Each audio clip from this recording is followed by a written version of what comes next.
bonjour, ici Éric Ménard. Bienvenue à Technofolie. Cette semaine, on vous parle des véhicules Mini Baja. On vous présente aussi des appareils GPS pour se promener à pied, en voiture et même pour naviguer en bateau.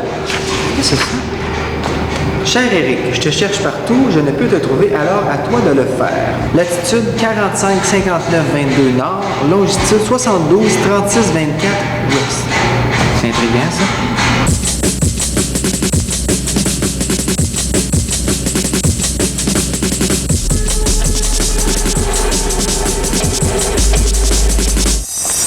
Marcel, on m'a donné rendez-vous à la latitude 45 59 22 nord et longitude 072 36 24 ouest. Je pense que j'ai besoin d'un produit qui utilise la technologie GPS et on m'a parlé de vous. Bon. Est-ce que vous pouvez m'aider? Probablement. Oui. La technologie GPS de tous les genres vont t'aider à te rendre à cette destination-là. Qu'est-ce que c'est ça? Le e-track? Ça, c'est le e-track. Ça, c'est le dernier né et le plus moderne, si vous voulez, des GPS portables. Ça, c'est mieux qu'une boussole. C'est aussi bon qu'une boussole, mais on ne jette pas la boussole. Parce qu'il arrive une chose, on dépend des piles. Un GPS, lui, ce qu'il fait, c'est qu'à toutes les secondes, il calcule sa position. Il me dit continuellement à quel endroit il est sur Terre. Il me donne une adresse en coordonnées. Puis moi, avec une adresse postale, je pourrais me rendre à une maison. Avec une adresse en coordonnées, je peux me rendre à un point. Contrairement à une boussole, un GPS, lorsqu'il recherche un point donné, il recherche ce point-là. Toute déviation, le GPS va me le dire tout de suite. Non, pas par là. Bon, continuez. Donc, quelles sont les fonctions principales de cet appareil-là? La fonction principale, d'abord, de tous les GPS est toujours la même. La première, il nous dit où nous sommes. La deuxième, c'est qu'il peut bâtir un carnet d'adresses. Le carnet d'adresses se bâtit de plusieurs façons. Il y a une façon d'abord automatique qui retrace l'historique de nos déplacements et qui va nous donner sur un graphique une ligne qui nous dit quels sont les déplacements qu'on a faits. Où est-ce qu'on a passé? C'est ça. À ce moment-là, je peux faire une fonction de retour. Le terme technique anglais est backtrack, qui me permet de revenir sur mon tracé original. C'est la fonction petit poucet. À peu près. D'ailleurs, on dit que l'appareil jette des miettes de pain, le breadcrumb. 45, 59, 22 nord, 072, 36, 24 ouest. Ben, hâte de voir la bête. Le système connaît par un agenda interne la position supposée des satellites selon l'heure, la date et l'endroit où on est. C'est une émission de temps qui est émise. Le satellite 22 émet un signal qui dit « Moi, je suis le 22 et j'émets un signal maintenant » et il donne une lecture de temps. Le receveur reçoit ce signal-là et calcule, lui, le temps que ça a pris pour que ce signal-là arrive à lui. À ce moment-là, il peut évaluer sa distance. Si on va avoir l'altitude, bon, parce qu'il faut dire que longitude, latitude, c'est avec 3 satellites.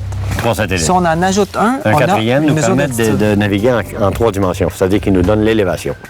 Maintenant, la lecture élévation est la lecture la moins précise sur un GPS. Pourquoi? À cause de la difficulté que ça représente de le calculer. C'est pour ça que maintenant, on a des nouveaux appareils qui ont un altimètre à pression atmosphérique intégré. Maintenant, il est possible d'avoir la même information pour les gens qui sont visuels sur un tracé de carte. C'est le cas, par exemple, d'un appareil comme le IMAP.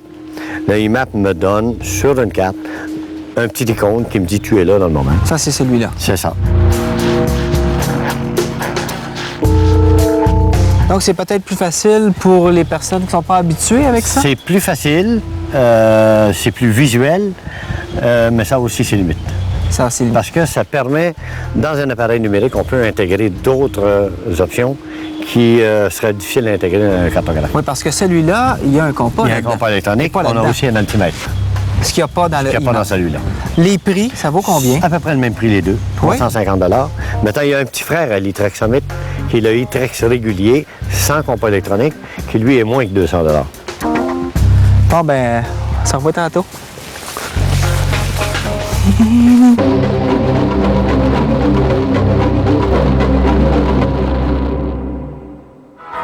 Et maintenant, on écoute Steve Donnelly, un petit gars bien de chez nous, sur la radio de Pierreville, AM. J'ai l'impression que tu es en voyagement, là. Ben là, il me reste pas mal long à faire, je trouve. Bon, d'abord, mon ami, OK. on a un autre moyen qui va t'aider. T'en as un autre. Ah oui, Un pour autre sûr. GPS. Un autre GPS. Alors, voici le Street Pilot. Ouais, ça C'est fait la même chose que lui? La même chose, c'est un GPS. Alors, voilà les différences. Alors, l'appareil me donne la direction à suivre pour se rendre à notre objectif. Il va me donner aussi le temps qu'il me reste avant d'arriver à destination. Il affiche ma position constante et me donne la distance à parcourir et la vitesse que je vais dans le moment. Dans le moment, on va 81 km/h. On a conduit pour une moyenne de 52 km depuis le début. Ma vitesse maximum était de 93,5 km. J'ai respecté les limites. J'ai conduit pendant 24 minutes et j'ai été en attente pendant 18. Qui achète ça? Alors, les gens qui ont démotorisé, qui aiment voyager à long trajet, parce que l'appareil nous donne les services en cours de route, les sorties, à peu près toutes les informations qui sont utiles à un voyageur de longue distance. Donc, on a quoi? Les restaurants, les stations d'essence, Les stations hôtels? d'essence, les hôtels, les hôpitaux, les urgences. Ça va même plus loin que juste les stations d'essence. Ça nous dit même la marque d'essence qui est vendue. En plus de ça, il y a une banque de données qui contient au-dessus de 25 000 villes. Tout ce qu'on a fait, c'est choisir la ville ou le village où on désire aller et lui dire « je désire y aller ». À partir de là, il va prendre en charge notre navigation. Et si on va aller dans une ville, par exemple, si on va aller à New York avec ça, est-ce qu'il faut télécharger l'information On avant? télécharge dans l'appareil à partir du CD-ROM. Par exemple, si je vais à New York, je peux télécharger New York. Si je vais à Chicago, je peux télécharger Chicago, mais je ne peux pas mettre les deux villes en même temps. Et un appareil comme ça peut valoir combien? C'est pareil comme celui-là vaut 1 000 $. 1 000 $. 1 000 $. Et en couleur, on peut l'avoir en noir et blanc pour 650. OK, tu peux m'arrêter là-bas, là, tantôt.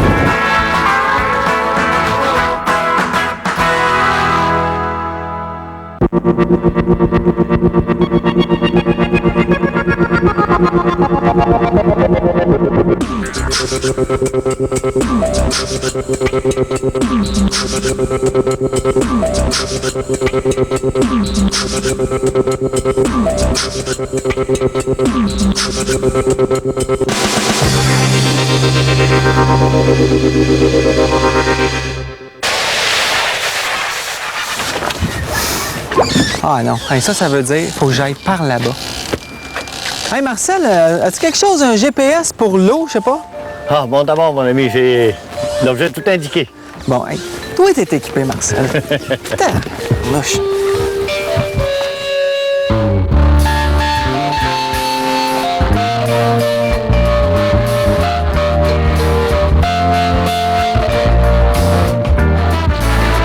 Comment ça fonctionne, cet appareil-là? En fait, là, c'est un GPS de base, mais où le traitement de l'information se fait beaucoup plus élaboré. C'est un appareil qui est un traceur de cartes. Ça nous permet de voir la carte bathymétrique, la carte de navigation, et en même temps d'avoir les coordonnées GPS, c'est-à-dire qu'on se voit sur la carte. Maintenant, cet appareil-là a plus qu'un GPS normal, c'est qu'il y a le fameux récepteur différentiel. La Garde côtière canadienne a un réseau d'émetteurs différentiels qui émettent une correction qui nous permet encore plus de précision avec le GPS. Si l'appareil ne suffit seulement qu'au satellite GPS, il y a une précision de précision combien? d'environ 10 mètres. 10 mètres. Et si on rajoute ce signal-là? Jouer, à l'heure actuelle, on dit estimated position erreur de 5 mètres. 5 mètres. Alors, on joue à l'intérieur de l'embarcation. La marge d'erreur est dans le bateau. L'appareil a, à l'intérieur, une carte du monde entier. C'est une carte topographique qui me donne les autoroutes et les plans d'eau, mais n'a pas de détails bathymétriques, c'est-à-dire les détails de profondeur, les chenaux, les aides à navigation, les embûches, etc. Il n'y a rien de ça sur cette carte-là. Tout ça, c'est là-dedans? Toute l'information se retrouve là. Et ça contient quoi exactement? Ça contient, celle-là est à haute capacité, contient les eaux navigables de la province de Québec. Maintenant, on voit aussi des petits poissons qui sont dessinés ici. Ça, c'est mon secret à moi. Ce sont des endroits de pêche préférés. Que vous avez annoté. Que moi, j'ai annoté et qui, l'appareil a mis une icône sur l'écran pour me montrer où ils sont. Ça vaut combien un appareil Un comme ça? appareil comme ça peut jouer entre 1 200 $ en noir et blanc jusqu'à 2 200 en couleur. Les appareils GPS de base ne sont pas plus ou moins précis. On peut prendre un portable à 200 $ aujourd'hui ou un fixe à 2000 $. La précision est la même. La seule différence, c'est qu'il n'y a plus de traitement de l'information dans un appareil de haute gamme. Mais en ce qui regarde la précision, la capacité de naviguer, on peut naviguer un 747 avec un appareil de 200 $.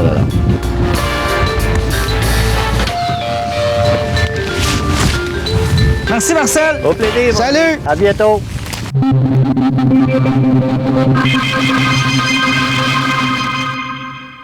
Éric, dans toutes les aventures, je me suis aperçu qu'on a eu toutes sortes de difficultés à traverser. Effectivement. Et puis, c'est pas facile pour toi non plus. Non. Alors, j'ai trouvé cet appareil-là. Je pense que ça va être l'idéal pour toi. Ça, c'est un nouveau produit? Si tu le perds avec celui-là, appelle-moi. OK. Ben, je peux appeler? C'est un téléphone, ça? C'est un cellulaire. Ça, c'est téléphone et... Et le GPS. GPS 3+. On a là un appareil alphanumérique qui peut naviguer en alphanumérique dans toutes les combinaisons dont on a parlé auparavant.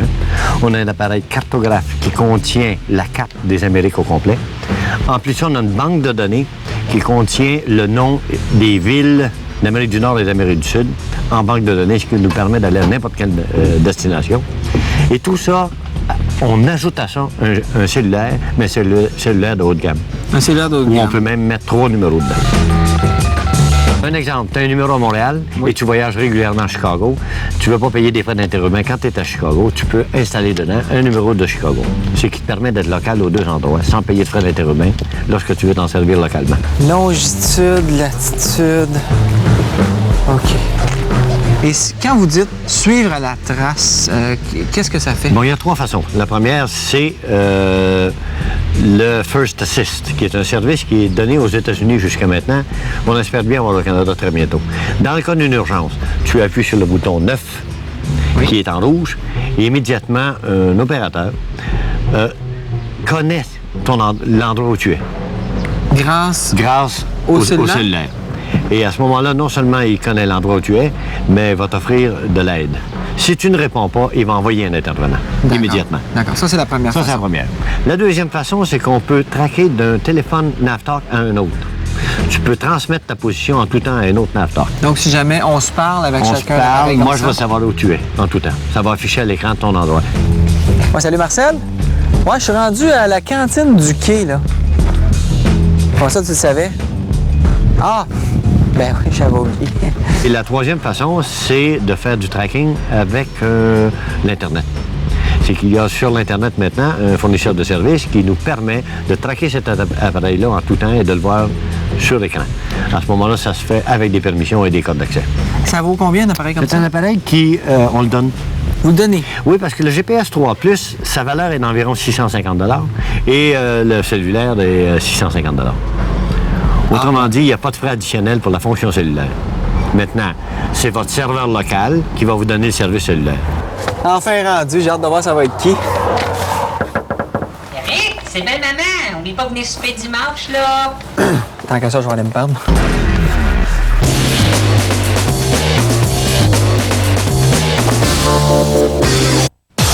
Vous voulez voir la télévision de demain? Alors, faites un saut dans le futur. Et posez votre regard sur le nouveau monde de la télévision haute définition.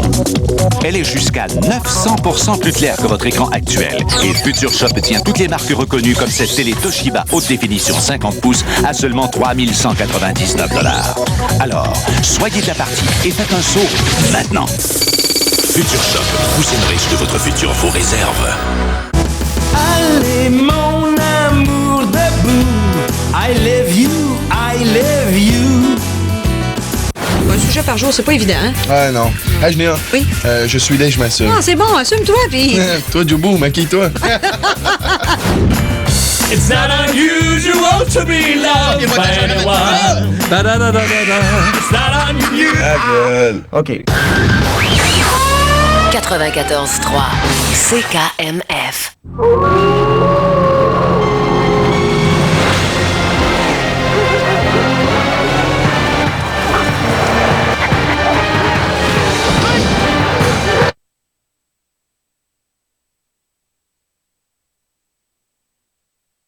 On utilise un élément rapide comme l'air.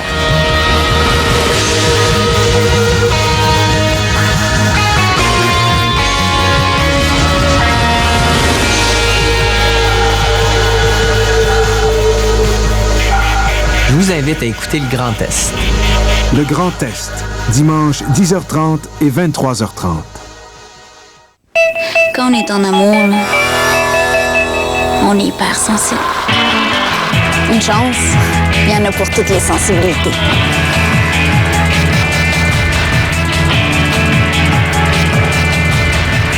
Hey, l'amour, c'est compliqué. Une chance, il y a un mode d'emploi.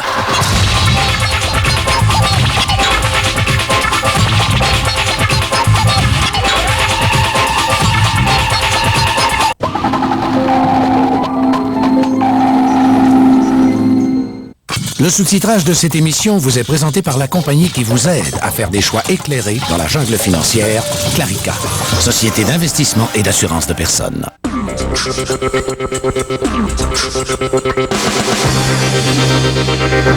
Vous tripez Palm et vous tripez portable et en plus vous tripez GPS. Vous rêvez donc d'avoir un appareil qui vous permet d'établir un long itinéraire routier sans que ça soit trop compliqué.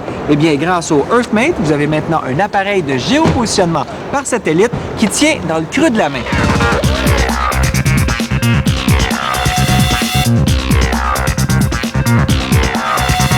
De la taille d'un paquet de cigarettes, le EarthMate de la compagnie Delorme est un appareil qui peut se brancher à un Palm, à un portable et même à un ordinateur de bureau. On peut établir étape par étape un itinéraire à suivre. Certains logiciels pourront même nous prévenir si l'on s'écarte trop d'un itinéraire établi et le réajuster en fonction de notre nouvelle position. Pour l'instant, les logiciels offerts avec le EarthMate ne contiennent pas de carte du Canada. Cependant, d'autres logiciels offerts par la même compagnie contiennent des cartes de l'Amérique du Nord allant de l'Alaska jusqu'au Mexique.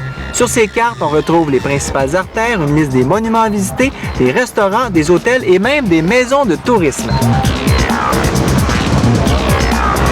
Je pense que c'était vraiment pas une bonne idée de tourner à gauche tantôt. La mémoire des ordinateurs de poche comme les Palm Pilot étant passablement limitée, il n'est pas possible d'y installer une carte complète de l'Amérique du Nord. Il faut sélectionner une portion de carte dans un logiciel de cartographie ou sur le site de Delorme et alors l'importer vers l'ordinateur de poche.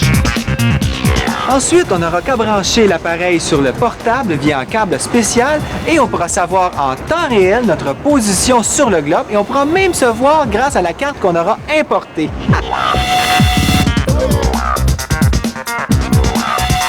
Bref, si vous vous perdez avec ça, parlez-en pas trop parce que c'est vraiment pas fort.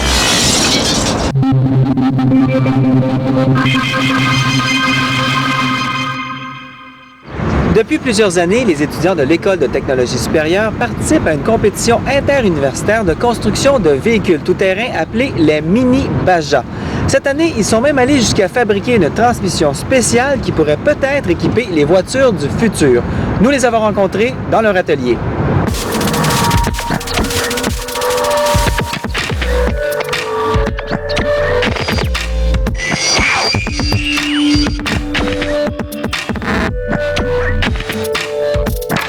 On distingue spécialement deux grandes familles dans les transmissions mécaniques, les transmissions à rapport fixe et les transmissions à variation continue. Ce que l'on voit ici, c'est une transmission à variation continue. En position extrême, c'est comme la première d'une transmission manuelle, par exemple, et en autre position, c'est comme la cinquième. Seulement, il n'y a pas 1, 2, 3, 4, 5, il y a 1 et 1.1, 1.2, il y a tous les rapports possibles entre les deux limites.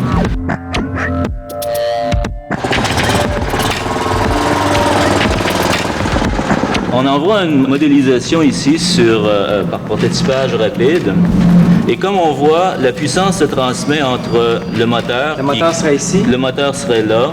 Et la sortie vers les roues est de ce côté-ci. Et comme on voit, la puissance se transmet d'un côté à l'autre.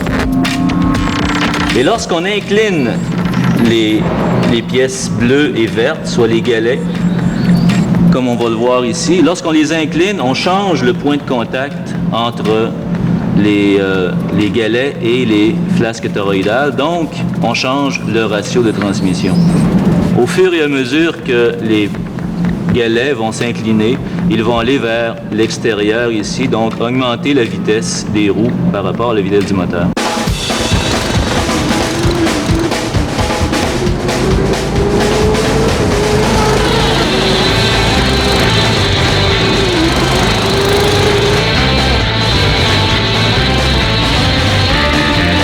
Participe à des compétitions interuniversitaires. On est environ 100 universités nord-américaines à participer à ça. Le but, c'est de construire un véhicule hors route avec un moteur imposé, qui est un moteur Briggs & Stratton 10 HP. Mais le reste, on fait ce qu'on veut pour le châssis, les suspensions, la direction, le système de transmission de puissance. On est laissé libre à notre imagination.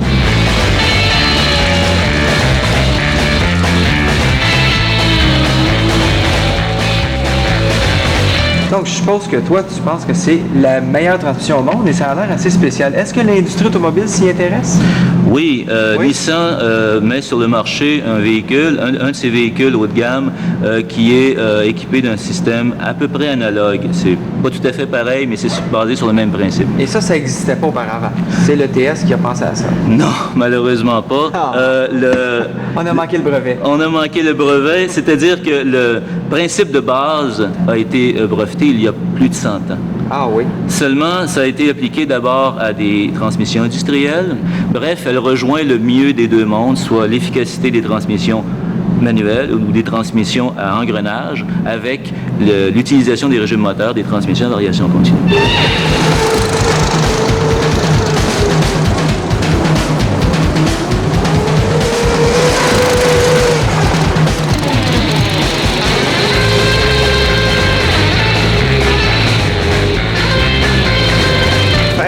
Comme ça, on est une équipe d'environ 12 personnes, 10 à 12 personnes. C'est entre 10 000 et 15 000 heures. Puis ça nous montre beaucoup que la différence entre la réalité puis la théorie. Hein. On s'aperçoit que bien souvent ce qu'on voit dans nos livres s'applique, mais il y a tout le temps une petite variante qui fait changer les choses. Donc ça, c'est la vraie vie. C'est ça, c'est la vraie vie d'ingénieur. C'est ça.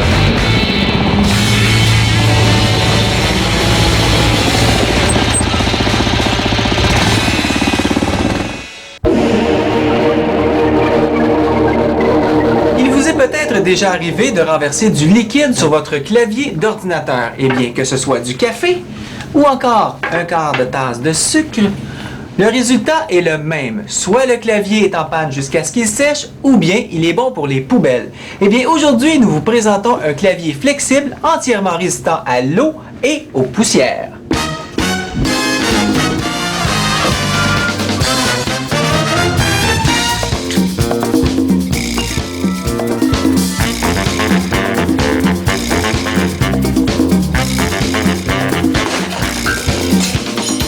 Conçu pour une utilisation dans les environnements hostiles au clavier comme les mines ou les usines, le FlexiKeyboard a une épaisseur de seulement quelques millimètres et est recouvert de caoutchouc ultra résistant, ce qui le rend entièrement hermétique. On peut donc l'arroser et même le submerger sans aucun risque de court-circuit. On peut même le laver avec la plupart des détergents sans problème. Le manufacturier nous garantit que les lettres ne s'effaceront jamais. Ça va être bon, ça va être bon! Cher maman Dion, j'attends toujours votre réponse concernant ma suggestion d'ajouter du beurre de peanut. Bon ben, je lave ou tu tapes? Le FlexiKeyboard peut être utilisé à des températures de moins 25 à 70 degrés Celsius et il coûte 220 $ US, ce qui en fait un cadeau fort intéressant pour les gaffeurs fortunés. Bon, on a-t-il une corde à linge ici?